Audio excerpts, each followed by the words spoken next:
it's actually sort of weird to have both of you here because Undekhi mein you both are from so different worlds and I know. But it's interesting to see how our meets, how our worlds actually do meet, even in season 1. Yeah. Exactly. I mean, it ends on, season 1 ends on Teji. We do have a similar heart also, I feel, Exactly. Exactly. Like you both want the good to happen and so you both want actually justice to happen more than good. Like, Yeah. I don't know. I think it's a little grayer than that. It's much grayer than that, to be honest. But our worlds do collide. Yeah. I mean, because like, you want justice to happen, but to what extent are you willing to go for that justice to happen? And along the way, you yourself do so many things that are unjust. Probably in season 2, you'd be seeing a lot of similarities that way, because talking about our intentions and how do we get to that is something that we're quite similar. Yeah. I guess it's more like, sorry, you were saying? No, I said, as we're talking and thinking about it, this I've never thought. Yeah, I guess it's just women having each other's back in a man's world, something like that, right? Wouldn't you say? I feel like Undekhi was more in a everybody having their own back. At least in some of the motivation is about fulfilling your agenda. You see if everybody at least from season 1, season 2 we get into. I think Teji has a bit of a conscience in season 1, and we'll see how the other characters explore. But I feel like every character, to be honest, to me is so gray, especially going ahead, which is the exciting part of it. That's it's quite exciting to explore. Wow. Okay. So Anchal, people just saw you in Ye Kali Kali Aake. Now you're back with Undekhi. How exciting is that? Wow. Suddenly the tone changed. I love that. It feels amazing. It's thrilling. It's exciting. Very gratifying. I couldn't have asked for a better 2022. I have to say, I'm a fan of Anchal I'm a fan of Purva. I told her. Thank you so such much. a fab job. Thank you. The compliments that are coming in, the love and appreciation is still sort of sinking in. And I honestly, it's a great feeling. And it's a huge, beautiful responsibility upon me now, because I feel that there are so many eyes and so much of love that I've got that from here forward, I don't want to disappoint anybody. So the idea is to just keep doing good things and entertaining everybody. Yeah, looking forward to that. So you're picking such unpredictable kind of characters. मतलब वो अनदेखी कह लो या ये काली काली आंखें कह लो. Do you think I mean is this a conscious decision? मतलब you wanna be in that sort of a thing कि मतलब थोड़े unpredictable होने चाहिए characters. Yeah. I think I do levitate more towards unpredictable or complicated characters, because I think I like to explore their arcs and their journeys. And having said that, I feel that if we take up a life of everybody's life is very complicated. So it's just thanks to the OTT platforms and their the kind of time that is given, that we have the power and the time to get into those complexities and understand the layerings that they have. Otherwise, as humans, all of us have depths, but yes, stories that the stories that cater to some sort of journey, some sort of movement, where the audience is taken from one place to another place, and characters who can take ahead the journey on their shoulders is I want to be a part of. So yeah, Purva. Right. Right. So would you say that Undekhi, because of the character that Undekhi is, that Kali Kali Ye Kali Kali Aake happened to you? Would you say that? See, I have to give credit to Undekhi for helping me make my OTT debut. And I always keep thanking applause and Siddharth Sir Edstrom, who gave me this opportunity in Undekhi 1. Because from there onwards, suddenly there was a scope for me to explore this sector and for people to know that I do exist. Because in a lot of interviews now, people are asking me about the projects that I'd done several years back. So that sort of validation has dropped in today and definitely paved the way for me to have at least have that feeling that one day I'm going to have a stable career ahead. Oh, okay. So, like we mentioned, Teji has seen a lot of twists in season 1. So, can we expect the same from season 2, or what should we expect from season 2, from Teji from season 2? From Teji, well, if holistically seeing this series is way more intense. It's going to explore everybody's agendas and motives even deeper, and there's so much of suspense and so many twists and turns. So in season 1, we saw that Teji, though this righteous, outspoken a girl with high sense of morals and values, is about to get married to the love of her life, and that is when she's introduced to this terror created by the Atwals, and how she's forced to succumb to those situations, and she has to get married to that. But before ending the season 1, we saw that Teji takes up that stand for herself to sort of put a fight, at least to try and put a fight against the system. So season 2 is going to be about how she plans to bring this forth, and how she manages to sort of get into the system. Whether she's successful or not, that is something that the audiences will have to view, because while she is trying to undo the wrongdoings of the Atwals are also getting more powerful and trying to expand their unscrupulous activities.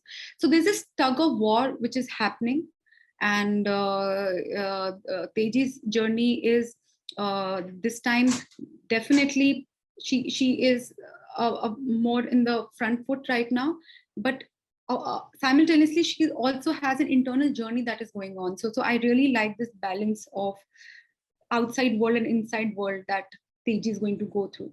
The rest I'm not going to say, because that we're giving out too many details now. Right. So, from what I saw from Teji, she is also a part of the Atwas, so she doesn't really, मतलब वो पंगे नहीं लेती उनके साथ में. She sort of, she puts a stand, but वो मतलब she is a part of the family, and she has made it very clear. I mean, have I got it wrong, or? No. So she actually, when she realizes that this is how the family is and this is how her husband is, her father is also sort of, lied to her, the kind of deceit she gets from the closed ones, she decides not to get married, is when Rinku forces her to get married. And that's when she takes this call that, what, now you have got me into this.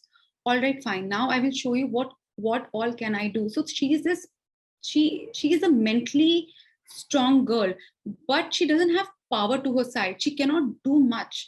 So how does she sort of get there? Thoda, she knows that DSP Ghosh is on her side, as we saw in season 1. She tries to save Koyal in season 1.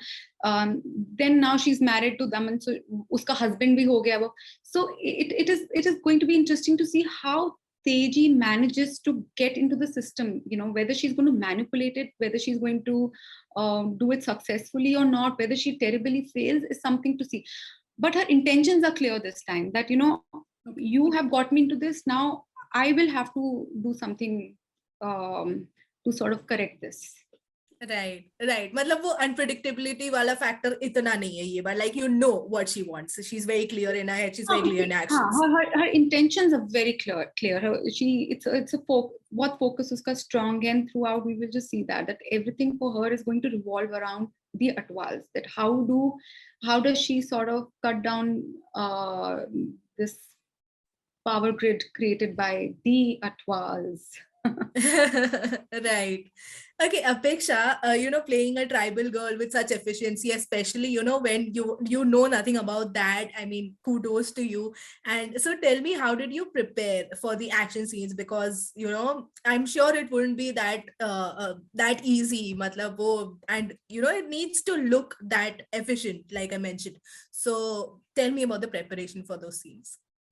For me, so Undekhi is the first show that I did. And for me to start off, like, I'm so grateful that I got to start off with Koyal, because it's a completely new world. It's like 180 degrees opposite of who Apeksha is. She comes from the tribal background. She's lived in the Sundarbans. She has no education. She was molested in her childhood. She had to run away to the jungle. Whatever action or whatever she knows how to kill, she knows because she had to defend herself, not because she is trained in killing, not because she's an assassin or anything. To killing Sarkar, to coming here, to seeing her sister shot dead, to seeing Praful shot dead, to seeing Rishi shot dead. It's like creating a whole different world. And I thought it was extremely exciting, but obviously then there's a certain responsibility that comes with it. And I hope I've been able to do some justice to it. And honestly, nothing is more important to me than playing a character authentically, especially for something like this. So there was, we worked on the body language. I worked with an accent coach. I have very, very few lines, because as a character, Koyal is not somebody who speak a lot. Outspoken, yeah. Yeah, because she's so focused on what is on in season 2, you'll see going ahead. But given her circumstances, she's very within herself. She's anyway an introvert, and then being put into this world. So we worked with an accent coach. We worked on the body language. How does she walk, talk, sit, eat? How will she do anything that she does? Even the action that we have is kept very, very raw, like, killing with a hair stick or using a stone, because that's what she has done in her life. And we worked with, in season 1, we worked with Siddharth sir and Ashish sir, did a lot of workshops. They told me their vision, we referenced some stuff. And I think in these workshops, even for season 2, like, I must have sat with Ashish sir so many different times, discussing scenes, discussing how do we do this. Even in Manali, like, we're done shooting, we'll sit with him at the end of the night, sir, let's discuss how do we do it. Then you come up with things on the set, and but having, and obviously then this is the physicality of it. Then there's creating the whole inner life of her entire baggage that she comes with. So a lot of tools that we can use. But having said that, having prepared all of this, then when you come on set, the only thing that really matters is what happens between action and cut. And in that moment, it's all about just being present in the moment, having all your preparation with you, but then keeping it aside and then just living as Koyal, as close to it as possible. So yeah. Okay. Yeah. Okay. So I want you to decode a scene for me. This is about the jungle scene where, you have to sneak up on the officers. You are like coming down from a tree and, you're doing all of these action scenes and all of that. So tell me, like, was that originally, what was there in the script? Yeah, wo modify hua hai. What was that scene all about? You mean the action scene where there's a tree and all the of first that? The first time when you come down and beat up the officer with the wooden stick? Kya tha wo jo tha? Yeah. Wooden stick. Yeah. So all of these action scenes are already written in the script. How we come about executing it is something that is also decided by the action director in consultation with the director on set, given what circumstances and your surroundings and all that. But it was very clear to them that I think the switch in the character, if you remember from season 1, also happens for Koyal when she escapes into the jungle, because that is sort of her habitat. So even in season 1, in the backstory, you realize she used to run away to the jungle to escape from Sarkar, and he used to come to the village.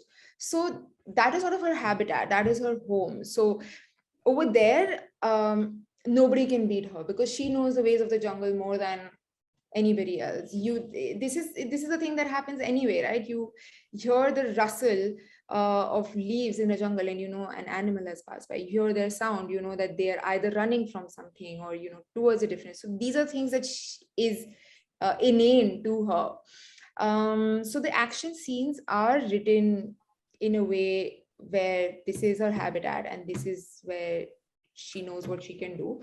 And the rest of it is, it actually is like a choreography. Actually, it's a lot of fun. It's like a dance. It's a choreography that while shooting, you have to make it look like it's spontaneous and it has just come about, but it's all so prepared and so thought through. So yeah, these were things that were thought through, and it came about over there. Okay. Okay, all right. Tell me, did life change after Undekhi released? Because, like I said, your character is one of the strongest out there. So, did things change? Did more projects come your way? Did you get more offers? What was it like after Undekhi released? So Undekhi for me was my first thing as an actor, right? So this was the first time that I was introduced out there as an actor. And like I say that over and over, and Koyal is so special to me, and I'm really grateful to have started with a character like that. And it changed in a way that, you know, then people, because people ended up watching the show, which we made something and we put it out there. We put in a lot of love, effort, passion. It was a beautiful script, but we didn't expect it to become what it became. So I believe what I got out of it was that more people saw it, casting directors saw it, people that I would want to reach out to saw it, and it opened a bit of like a palette of opportunities for me. But you know, from there, like every project, you still do have to go through the process of auditioning for, but it gives you that into that door, into that room. So I think, yeah, that's what I took away from it. Okay. Okay. Both of you, what are your upcoming projects? Yeah. Yeah. I'm so curious to know about yours because I'm sure life has changed like drastically after Ye Kali Kali Aankhein, and obviously Andekhi also. It's coming back also. So Definitely, these two projects have spoiled me and made me greedier as an actor, because now I want to be part of such great storytelling and amazing content. And adding to what Apeksha said, that yes, I have to give it away to our director Ashish Shukla, because while we were preparing for our characters, we did a lot of workshops, and sometimes the workshops were in certain groups, sometimes they were solo, you know, so they were all very well planned so that all of us could sort of understand what is the further journey of our characters. And what I really liked about him was that even after a lot of discussions and collaborative efforts that we used to put on the workshops, while we were when we had to shoot the scenes at in the respective locations, there was still room for more discussions and understanding that how do we want to take it forward. And that is one special quality of Ashish sir. So now coming back to your question, we want people to love Undekhi season 2 again with their open hearts and open arms, so that we actors have to work again on season 3. So that is a hope and a wish. Apart from that, I'll be not shortly, but towards the mid of the year, I would be shooting for season 2, Ye Kali Kali Aankhein. And otherwise, I haven't signed on anything as yet, because I have always chosen quality over quantity. So I'm just looking for something that is very, very interesting and makes me all excited, challenges me. And so if something like that happens, then I'll be making a official news about it soon. Yeah. Apeksha, what about you? So like I said, like I have a couple of things in the pipeline, but I always believe that until it's signed and until I'm on set, It's not, you don't talk about it till it's there. So I have a couple of things in the pipeline. I recently did a part in Badhai Do, which was just like a minute or two on screen. But I'm open to these things because I really want to be a part of good projects and films that I am passionate about and stories that I am passionate about. So, and in fact, I shot for Badhai Do after I shot for Undekhi 1 and 2. And but I just wanted to be a part of it no matter whatever this is. And then I'm doing an independent film, again a very interesting concept. I don't know kahan release hogi, kab release hogi, but I like the story. So those are the choices I'm making. And let's see, as of now all the focus is on Undekhi season 2 only, so fingers crossed.